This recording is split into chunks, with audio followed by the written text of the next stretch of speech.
퇴근길 뉴스를 종합해드립니다. 깊이 있는 뉴스 YTN FM 출발 새아침. 신율의 출발 새아침 3부 순서 시작합니다. 오늘 아침 비가 엄청 내리고 있습니다. 오늘 새벽부터 정말 아주 거센 빗줄기가 내리고 있는데요. 이 비 속에서 여러분들 모쪼록 안전운전 하시기 바라겠고요. 자, 그리고 이 비 내일 오전 중에까지 내린다고 하죠. 여러분 모쪼록 비 피해 없도록 조심하시기 바라겠습니다. 자, 신율의 출발 새아침 3부 순서 먼저 광고부터 들으시죠.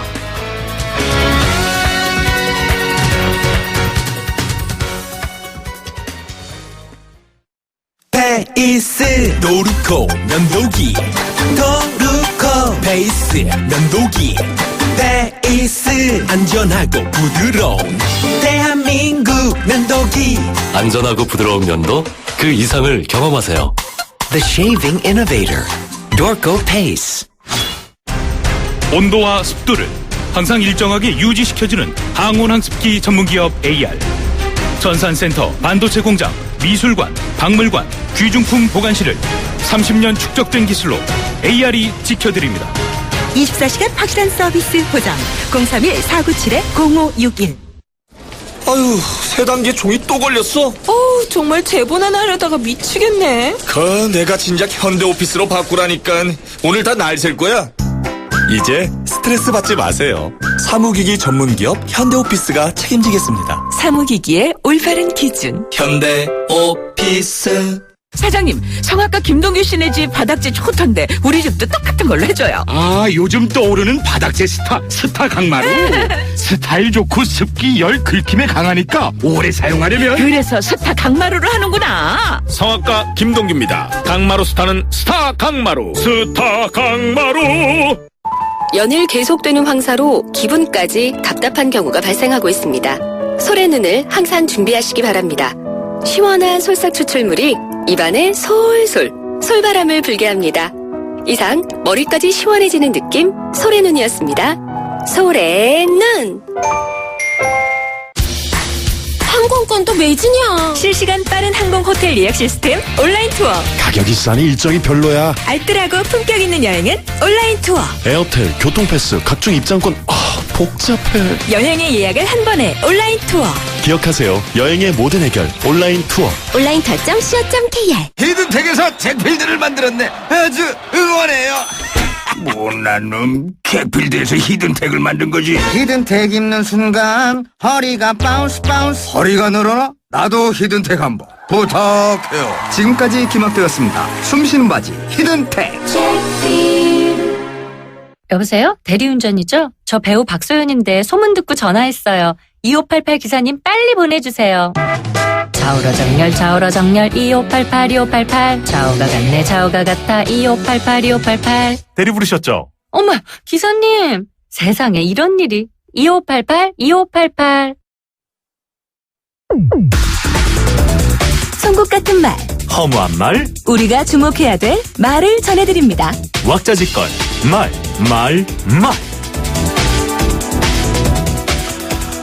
개헌 시도해볼 때가 되지 않았나 생각한다.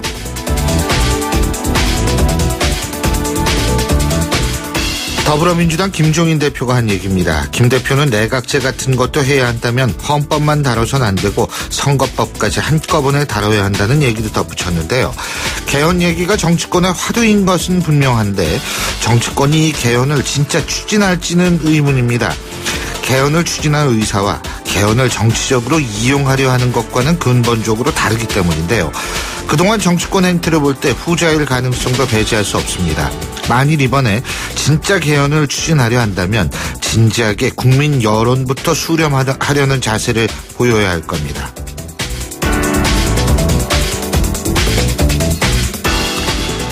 올림픽 골든타임의 전당대회를 잡은 것은 정권 재창출에 관심이 없다는 뜻이다. 새누리당 하태경 의원이 8월 9일 올림픽 기간에 전당대회를 열기로 한 비대위 결정에 반발하면서 한 얘기입니다. 전당대회 역시 정치적 이벤트라고 할 수 있고 정치적 이벤트라면 당연히 국민적 관심을 받으려고 하는 것이 당연합니다. 그래서 올림픽 때 전당대회를 하려 하는 것은 이상하게 볼 수밖에 없습니다. 그렇다면 시기적으로 이때 전당대회를 열어야만 하는 이유가 궁금해질 수밖에 없습니다. 왜 그랬는지에 대한 적절한 해명을 비대위는 내놔야 할 겁니다.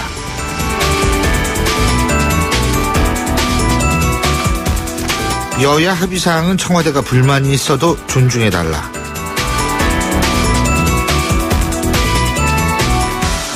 더불어민주당 우상호 원내대표가 이원종 청와대 비서실장과 김재원 정무수석과 만난 자리에서 한 얘기입니다. 이 말은 야당으로서 여당에 대한 자율성을 청와대가 인정해야 한다는 소리로 들립니다. 과거의 사례로 볼 때 충분히 설득력이 있는 얘기입니다만 그렇다고 여당이 무슨 얘기할 때마다 청와대가 뒤에 있어서 그렇다는 식의 태도로 보이는 야당의 습관 역시 고쳐야 할 겁니다. 협치란 상대 탓을 하는 것보다 자신을 돌아보는 데서부터 시작해야 하는 것 아닐까요? 지금까지 왁자지껄 말말말이었습니다.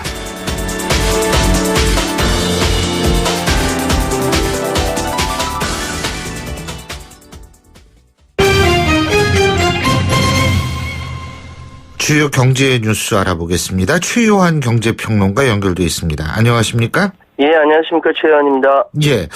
자, 예멘 유전 사업에서 손실만 보고 철수했다고 하는 한국석유공사. 네. 이 국내 민간 대기업으로부터 사업에 참여시켜주는 대가로 미리 받은 보상금 반환을 놓고서 지금 법정 공방을 벌이고 있다고 하네요. 예? 예, 이 문제가 사실 예전부터 제기되었던 것인데, 예. 이제 와서 이제 본격화가 되고 있고요. 현재 대법원은 최종 판단을 남겨놓고 있는 상황에서 석유공사가 보상금을 돌려줘야 한다. 항소심 법원의 판결이 잇따르면서 예멘 석유 개발 사업에 파트너로 참가했던 한화와 현대중공업, 자신들의 거액의 투자비는 날렸지만 각각 60억 원과 180억 원가량의 보상금은 돌려받을 수 있을 것으로 보입니다.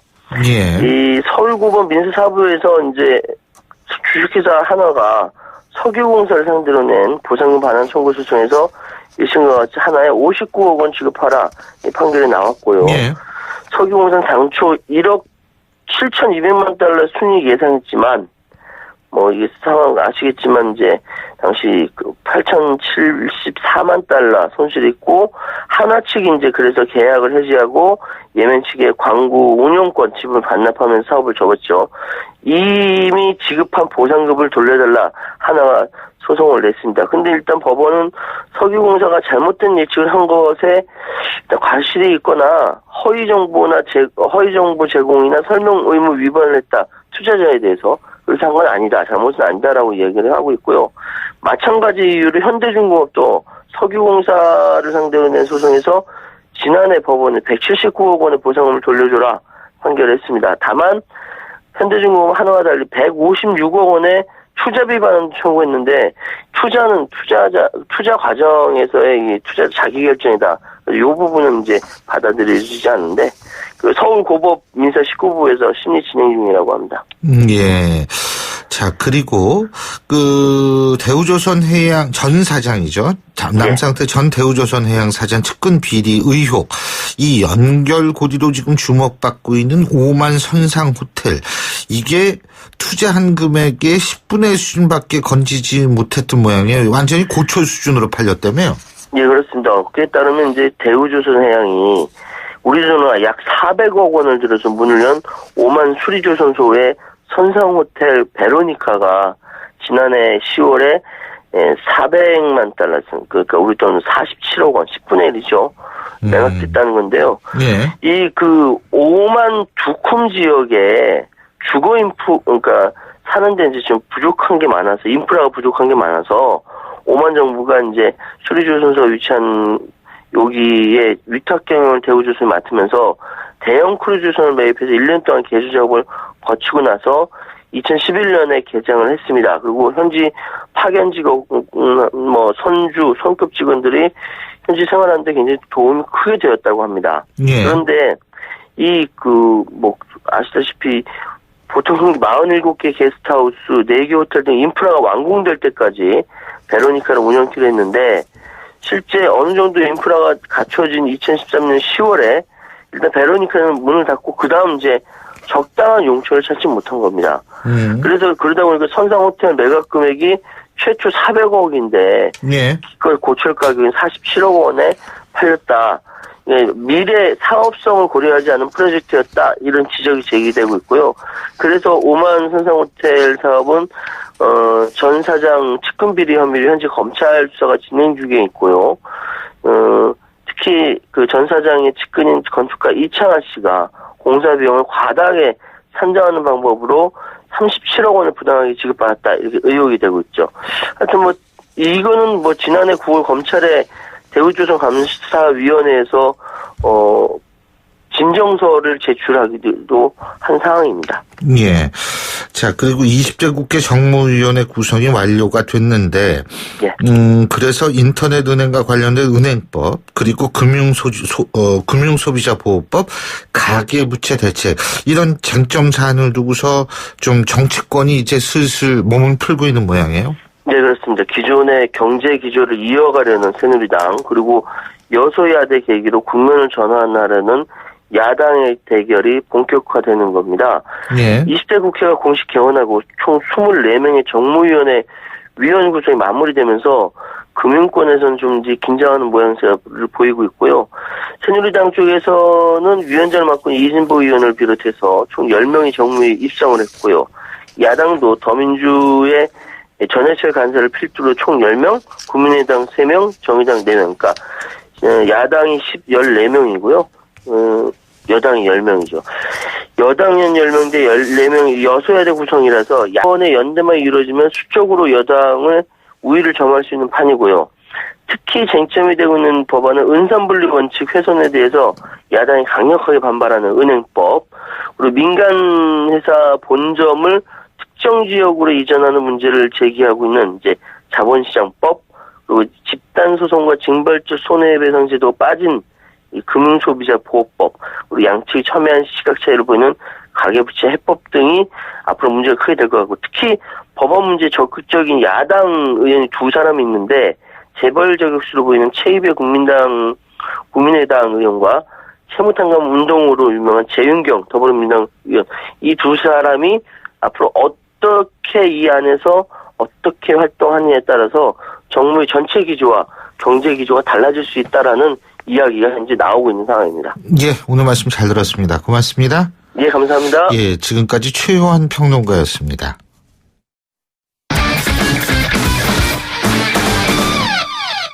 스포츠 소식 알아보겠습니다. 최동문 스포츠 평론가 연결하죠. 안녕하십니까? 예, 안녕하세요. 예, 추신수 선수 어제 복귀전에서 홈런 터뜨렸죠, 그죠?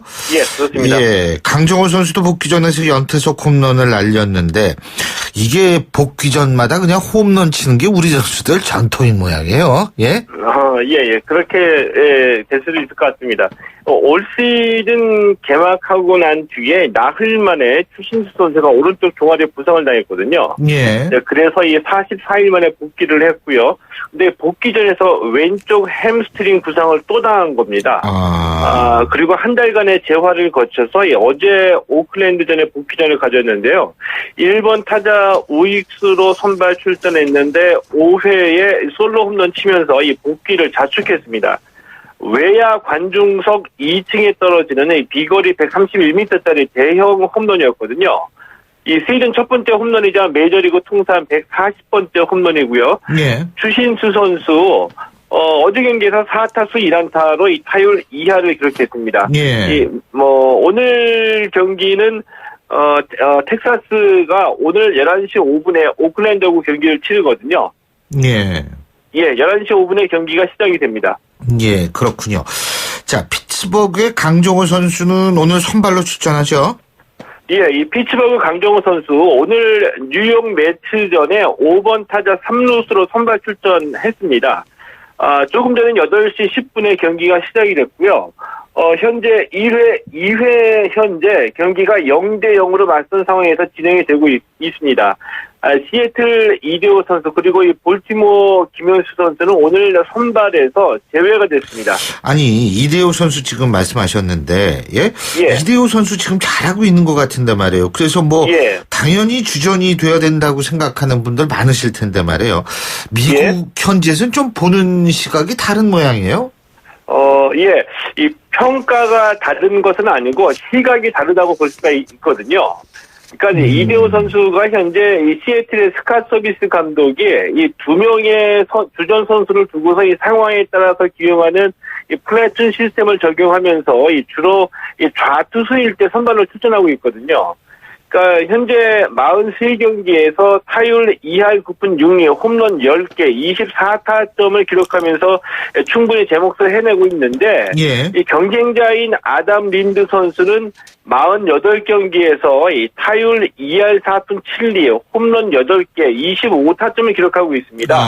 예. 그러니까 이대호 선수가 아담 린드 선수보다 이 50타수가 적은데도 이 홈런과 타율에서는 앞서고는 있지만 예. 이 아담 린드 선수도 그렇게 못한다고 볼 수 있는 성격은 아니거든요. 그러니까 우리 입장에서는 이대호냐 아담 린드냐 이 기록이 좀 더 나은 선수를 주전으로 결정했으면 좀 좋겠는데 이 시애틀 입장에서는 이 두 선수를 1루수로 내보내면서 선수가 아니라 1루수라는 포지션으로만 보면은 두 선수가 뛰면서 홈런 18개, 49타점을 쓸어 담고 있는 거거든요. 예. 때문에 선수나 일하기보다는 플래툰 시스템을 실시하면서 시애틀 구단 입장에서 보면은 플래툰 시스템이 성공적이다 이런 평가를 내릴 수가 있는 겁니다. 예. 그래서 이대호 선수가 이 선글라스도 선물하고 이 건강 목걸이도 선물하고 예. 또 연타석 홈런을 치고 있어도 예. 그 다음 날에는 우투수가 나올 경우에 선발에서 제외가 되고 있는 거죠. 그렇군요. 그리고 국내 프로야구 얘기도 좀 해보죠. 그 예. NC의 기세 말이에요. 아주 꺾일 줄은 모르는 것 같아요. 11연승째죠, 그죠? 예, 그렇습니다. 예. 이 김정문 감독도 11연승은 처음이고요. NC도 11연승이 어제 처음입니다. 근데 놀라운 게 어제 그 LG와 경기였는데 8회까지 2대6으로 뒤지고 있었거든요. 근데 9회에만 8점을 뽑아내서 믿기지 않은 역전승을 거뒀습니다. 예. 이 9회에 타순이 한 바퀴 돌면서 타선이 폭발했는데요. 김정문 감독조차 역전까지는 생각 못했다라고 말할 정도였고요. 2위 NC가 대역전승을 거뒀는데 1위 두산도 기아를 8대6으로 이겨서 이 선두 두산 그리고 2위 NC의 승차는 4경기로 유지가 됐고요. 예. 이 두산의 김재환 선수 어제 홈런 2개 터뜨리면서 시즌 홈런 19개로 NC 테임즈 선수하고 홈런 공동 1위를 기록했습니다. 예. 올해 이 하나 열풍이 이어지고 있고요. 또 이 박정호 선수가 떠난 자리를 누가 메꿀까 걱정했었는데 이 김재환 선수가 혜성같이 등장하면서 이 테임즈 선수하고 홈런 경쟁 벌이는 거 보면은 올 시즌 프로야구도 꽤 재미있는 구도로 진행이 되고 있습니다. 예, 잘 알겠습니다. 오늘 말씀 잘 들었습니다. 고맙습니다. 예, 고맙습니다. 예, 지금까지 최동호 스포츠 평론가였고요. 신율의 출발 새 아침 3부 순서 역사줄입니다. 잠시 뒤 4부에서 뵙겠습니다. 안녕하세요. 배우 공연주입니다. 15살의 여러분은 어떤 꿈을 꾸는 아이였나요? 제가 케냐에서 만난 15살 소녀 도린의 꿈은 의사가 되는 것인데요. 학교에 가는 것을 무척 좋아하는 도린이 학교를 빠질 수밖에 없는 이유는 단지 여자로 태어났기 때문입니다. 우리와 너무 다른 그동안 말하지 못한 소녀들의 이야기 궁금하지 않으세요? 여러분의 관심으로 소녀들이 다시 꿈을 꿀 수 있습니다. 지금 월드비전 꽃들에게 희망을 캠페인을 검색하세요. 월드비전 꽃들에게 희망을. YTN 라디오 캠페인 더 가까이. 안녕하세요. 요리연구가 홍신혜입니다. 우리나라에서 음식물 쓰레기를 처리하는 비용이 연간 4천억 원이 넘는다고 합니다. 냉장고에 음식을 오래 보관할 수 있다면 음식물 쓰레기도 덜 생기겠죠. 손쉽게 음식 보관하는 방법을 알려드릴게요. 과일은 씻지 않고 보관하는 것이 훨씬 싱싱함이 오래 가고요. 고기는 한 끼 분량씩 나눠서 구입일자, 고기 부위 메모를 해놓으시면 되고요. 무르기 쉬운 채소는 세워서 보관하면 훨씬 오래 보관할 수 있습니다. 무엇보다 중요한 건 식재료를 계획적으로 구입하는 습관을 들여서 처음부터 아예 음식물 쓰레기를 안 만드는 거겠죠. 환경 사랑은 더 가까이, 음식물 쓰레기는 저 멀리. 음식물 쓰레기 줄이는 습관을 길러보세요. YTN 라디오 캠페인 더 가까이. 한국환경공단과 함께합니다. 골든 헬스 장갑도 지맥스. 지맥스. 등산 장갑도 지맥스. 지맥스. 헬스 장갑도 지맥스. 지맥스. 가죽 장갑도 지맥스. 지맥스. 장갑하면 지맥스. 대한민국 우리 장갑 지맥스. 30년 한길 범양 글러브가 만듭니다. 글러브 맥스. 지맥스. 날카로운 분석, 내일을 보는 시선, 신율의 출발 새 아침. 신율의 출발 새 아침 4부 순서 먼저 광고 듣고 오겠습니다. 메르세데스 벤츠 공식 딜러 KCC 오토 영등포 전시장 그랜드 오픈. 5월 초 강서 목동, 강북, 제주에 이어 이제 가까운 영등포에서도 메르세데스 벤츠를 만나보실 수 있습니다. 메르세데스 벤츠를 만나는 새로운 선택. 메르세데스 벤츠 공식 딜러 KCC 오토. 마침내 현대건설이 동탄 이신도시에 옵니다. 1479세대 대단지 힐스테이트가 동탄 이신도시에 처음 옵니다. 자연 속 IoT 첨단 생활, 동탄 첫 번째 힐스테이트. 힐스테이트가 동탄을 한 단계 더 높입니다. 힐스테이트 동탄 6월 분양 예정. 문의 1877-5510 현대건설. 평생 사랑하겠습니까? 네! 시작하는 그 마음 그대로 행복할 수 있도록 시작했던 그 마음 그대로 시흥은계 미사강변 고향 향동에서 짓습니다. 2월 호반에 변치 않는 첫 마음을 만나세요. 지은이 호반건설. 당신이 변했습니다. 식물도 컬러에 따라 영양소가 다르고 건강기능식품에도 차이가 있다는 걸 압니다. 그런 당신을 위해 뉴트리라이트는 식물 영양소를 통한 최적의 건강을 연구합니다. 철학은 지키고 과학은 나아갑니다. 뉴트리라이트. 건강기능식품 광고입니다. 사람들이 이 곡을 경청하자 작곡가가 말했습니다. 그냥 떠들고 노세요. 이 음악은 집중해서 들으면 안 됩니다. 여러분도 그저 흘려 들으시기 바랍니다. 에릭 사티의 집노패디 1번입니다. 대한항공 파리 주출해 A380 문화 Korean Air. 지난 10년간 저 보아의 V라인을 책임져준 옥수수 수염차. 10년 동안 저에겐 넘버원이었어요. 근데 저만 그런 게 아니었나 봐요. 10년 동안 대한민국이 사랑한 옥수수 수염차. 영원한 넘버원이 되는 그날까지. 영원히 V라인, 광동 옥수수 수염차. 햇볕 잘 통하고 바람 잘 통하고 서울과 바로 통하는 좋은 집이 군포에 옵니다. 자연과 통하는 테라스와 5베이 혁신 설계로 군포에서 좋은 집으로 통하는 아파트. 군포 송정지구 금강 펜테리움 센트럴파크 2차 1899-3588 금강주택 7월 오픈 예정. 예, 8시 31분 04초 지나고 있는데요. 지금 여기 상암동은 비가 조금 멈춘 것 같습니다. 그런데 교통 상황은 어떤지 궁금하네요. 김재현 캐스터. 네, 출발새 아침 교통정보입니다. 이 교통 상황은 전 시간과 비슷합니다. 계속해서 정체가 이어지고 있는데요. 일단 강변북로 구리 쪽으로는 자유로 행주대교부터 동작대교까지 차량 밀리고 있고요. 일산 쪽으로도 암사대교에서 잠실대교, 성수대교에서 한강대교까지 정체가 되고 있는데 올림픽대로도 강변북로와 비슷하게 밀립니다. 이 밖에 도심 들고 나는 길 중에서는 성산로의 교통량이 상당히 많은데요. 연희나들목에서 이대 후문 쪽으로 차량 밀리고 있고요. 강북에서 강남으로 가는 길도 한남일 고가차도에서 2고가차도까지는 서행이 되고 있는데 이 반대편 도심 쪽으로도 1호터널 중간 지점부터 퇴계로 2가까지는 서행 정도로 이동을 하고 있습니다. 출발새 아침 교통정보였습니다. 신율의 출발새 아침 오늘 순서 시작합니다. 오늘 아침 당신이 듣고 싶은 뉴스 94.5MHz YTN 뉴스 FM 신율의 출발 새아침.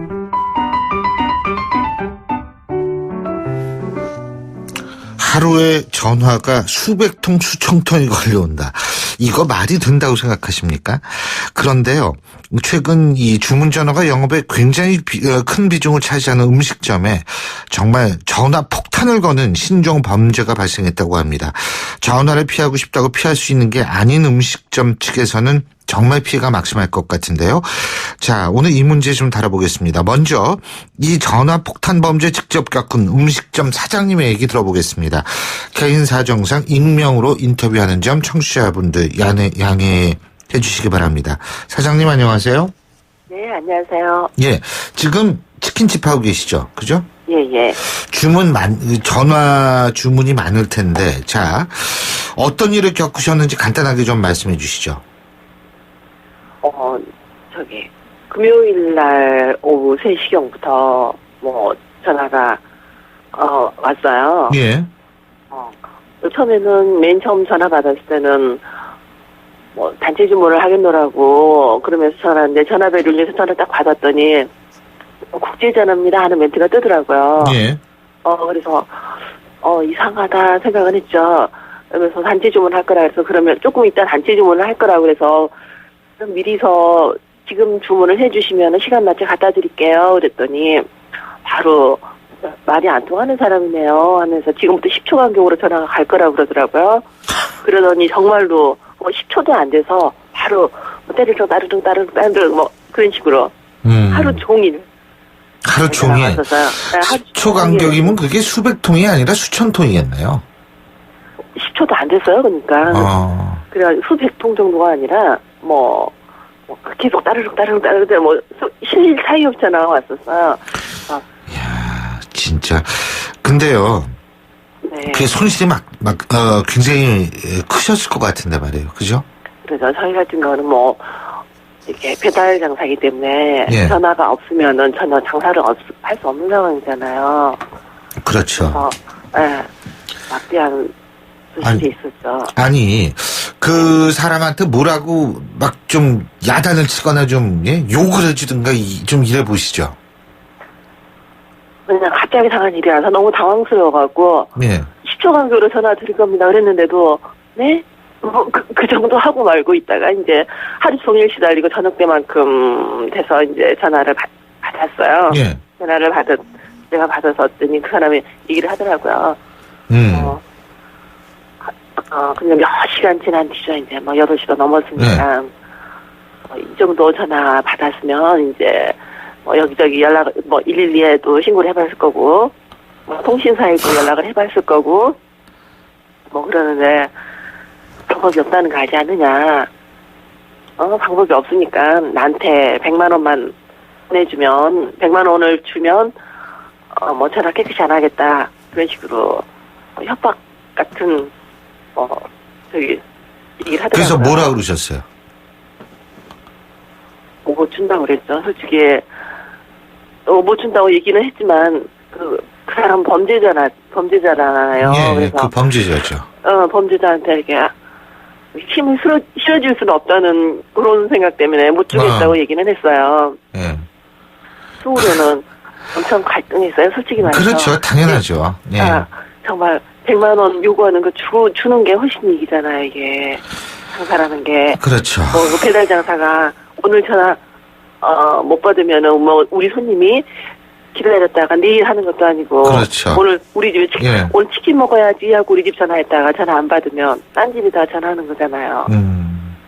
그래서 엄청 갈등을 했는데 그 사람한테 힘을 실어줄 수는 없는 일이어서 거절을 했었어요. 근데 그러니까 다음날 또 전화 오던가요?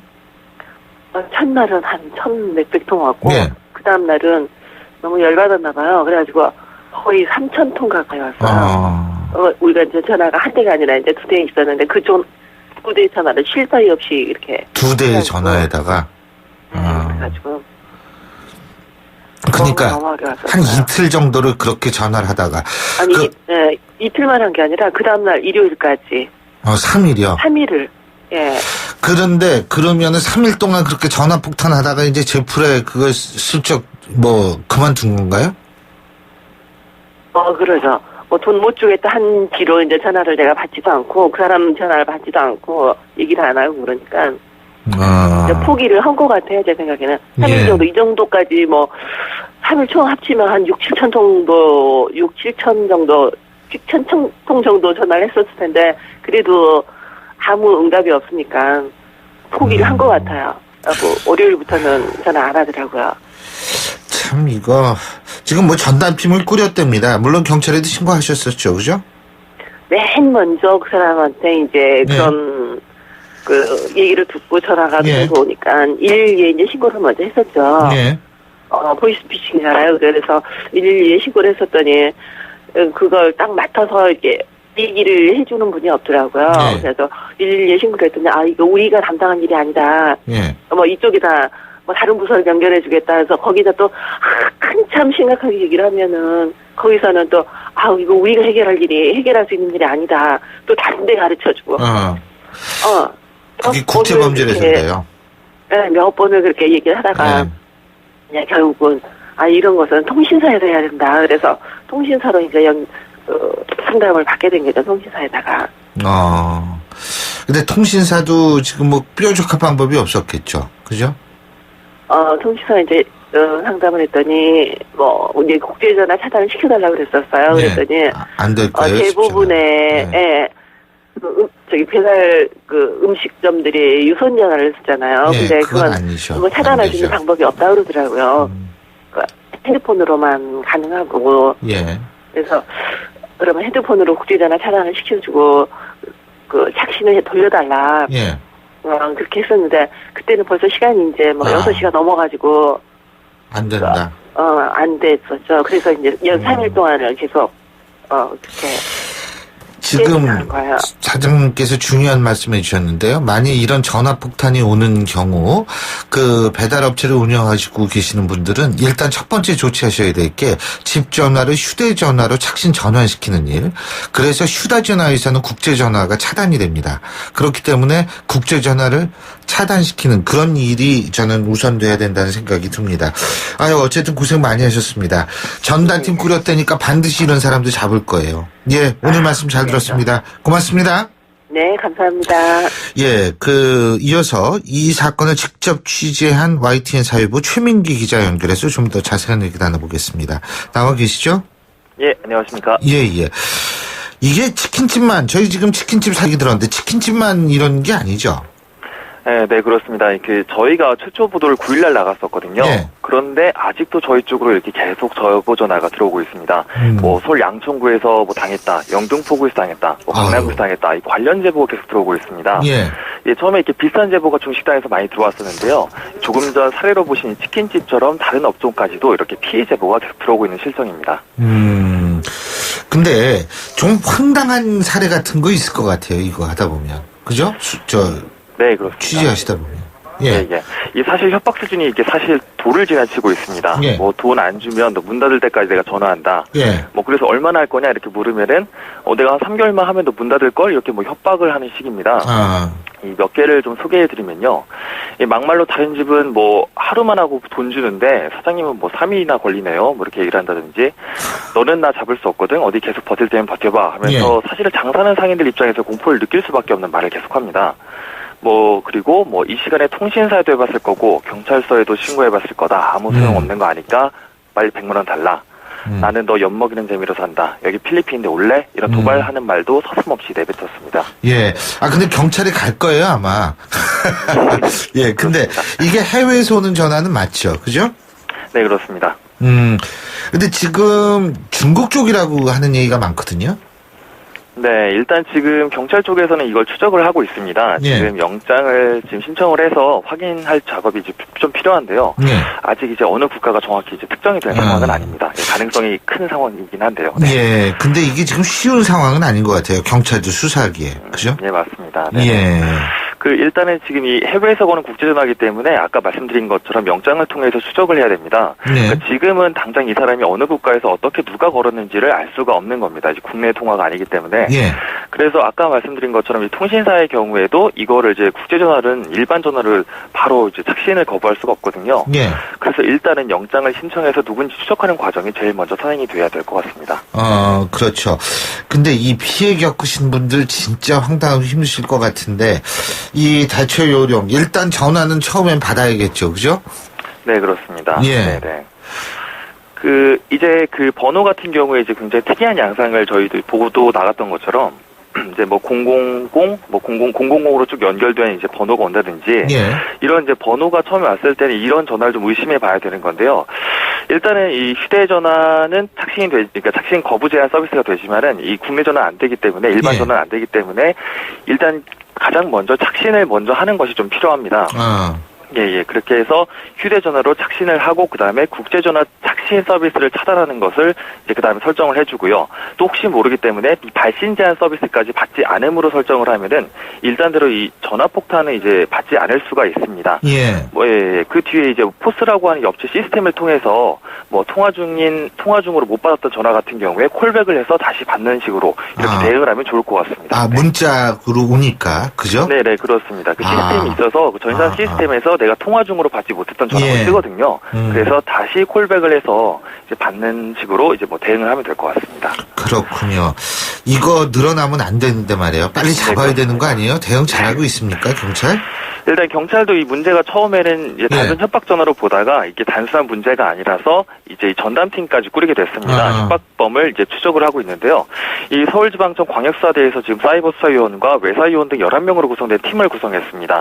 이 통신조회, 금융계좌 추적 등을 통해서 이 수사를 진행을 해서 이 사람이 누군지 어느 국가에서 걸려오고 있는 건지 이제 확인한다는 입장입니다. 그리고 이 해당 국가가 필요하다면 공조수사도 같이 벌이겠다는 입장입니다. 이 경찰은 성실히 일하고 있는 영세상인을 대상으로 한 이 범죄에 대해서 앞으로도 확인된 즉시 이 병합을 해서 사건을 병합해서 엄정하게 대응할 방침이라고 이렇게 밝혔습니다. 국제 공조도 충분히 가능하겠죠. 예, 네, 그렇습니다. 예, 잘 알겠습니다. 오늘 말씀 잘 들었습니다. 고맙습니다. 네, 고맙습니다. 예, 지금까지 이 사건을 단독 보도했죠. YTN 사회부 최민기 기자였습니다.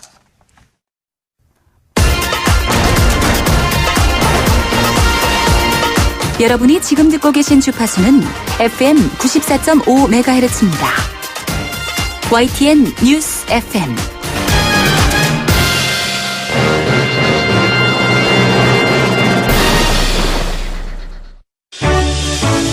역사의 시선으로 뉴스를 읽어봅니다.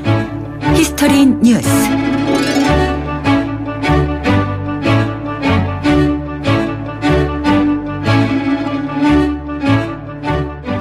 예, 지금도 뉴스 헤드라인은 한강 하구까지 나와서 불법 조업을 하고 있는 중국 어선, 우리가 지금 납포했다, 이 소식 계속 나오고 있는데요. 정말 이 중국 어선 때문에 우리 어민들 피해가 상당히 심각합니다. 이렇게 바다를 둘러싼 분쟁, 현재뿐만 아니라 과거 역사 속에도 많았다고 하는데요. 과연 이 해류 상황에 따라서 어업이 변화한 것도 이러한 분쟁에 영향을 끼친 요인이다, 이런 분석도 나오고 있습니다.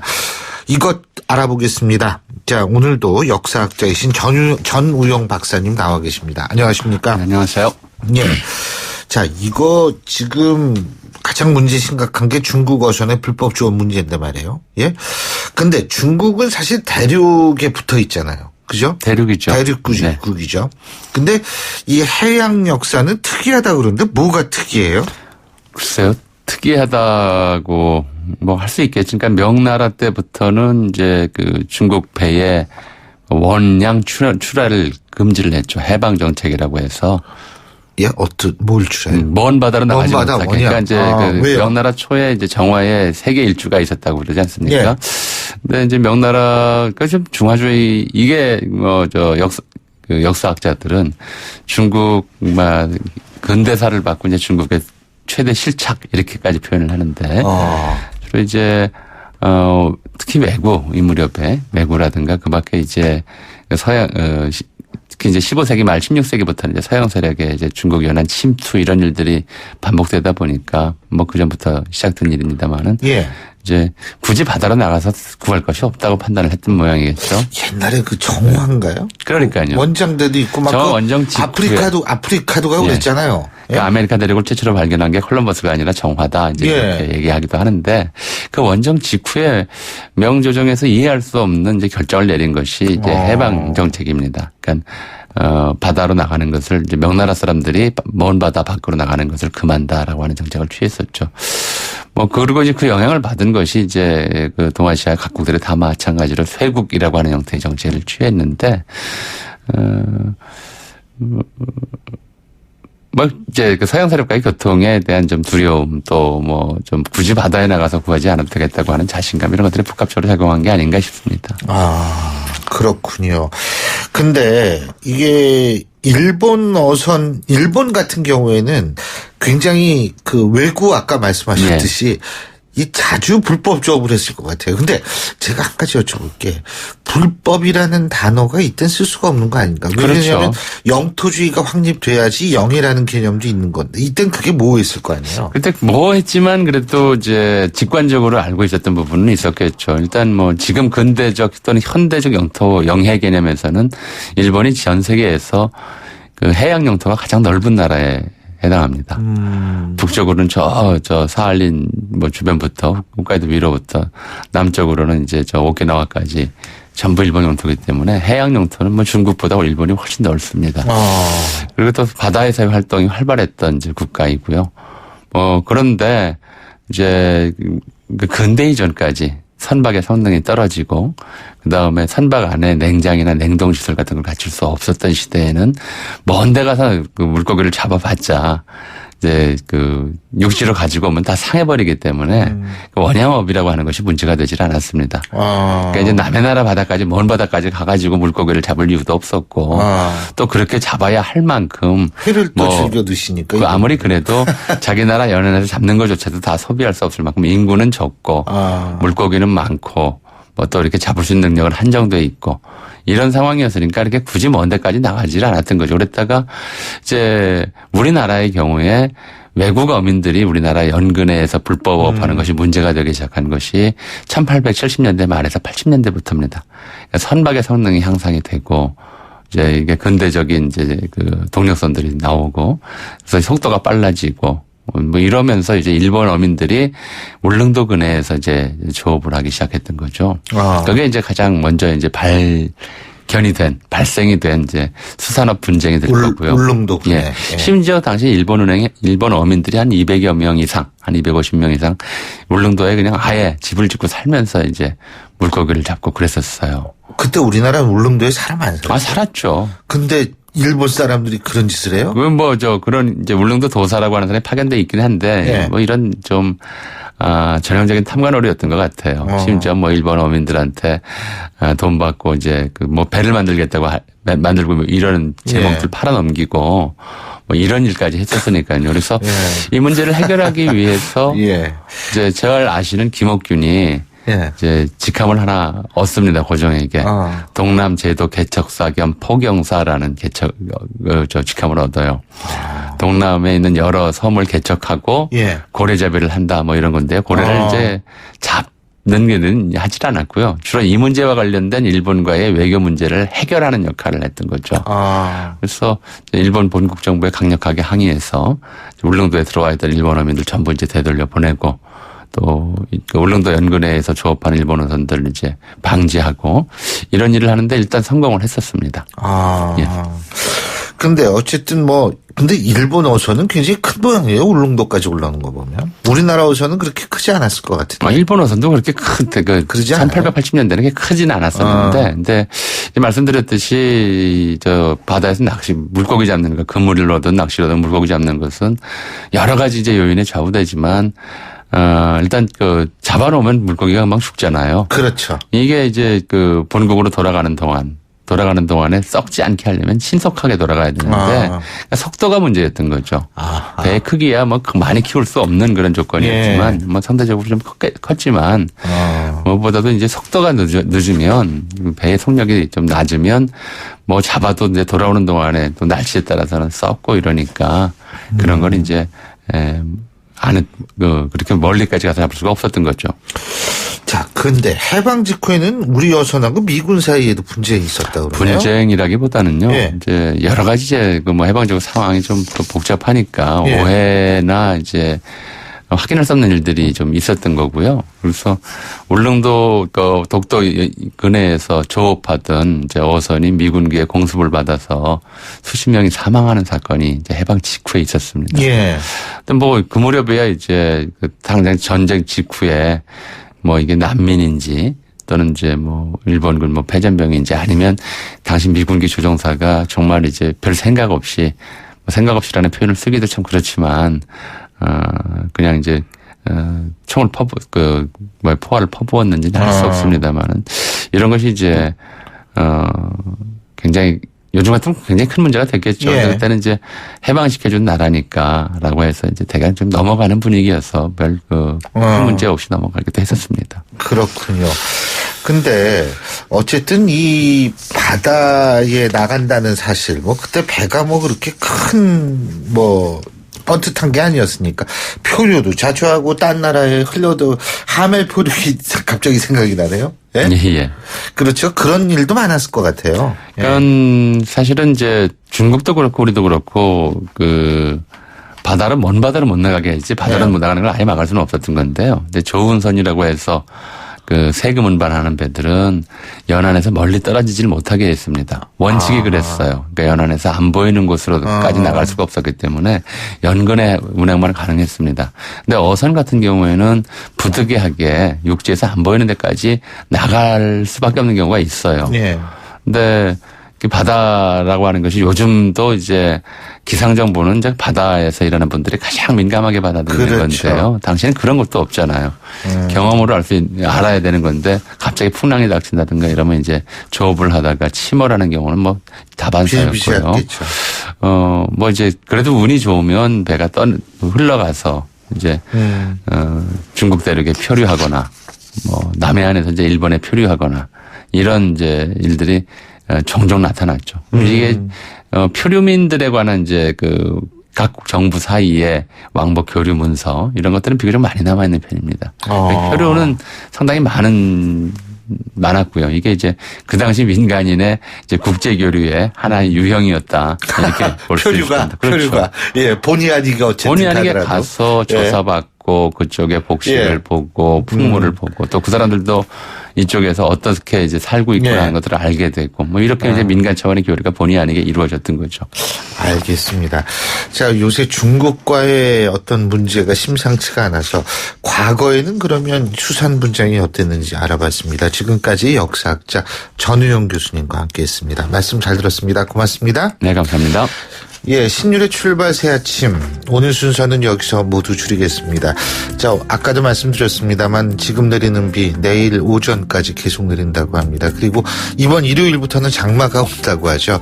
시간 빠릅니다. 이제 본격적으로 덥고 축축한 날씨 시작될 것 같은데 자, 이런 때일수록 건강 유의하시기 바라겠습니다. 전 내일 아침 7시 15분에 다시 오죠. 신율이었습니다. 고맙습니다.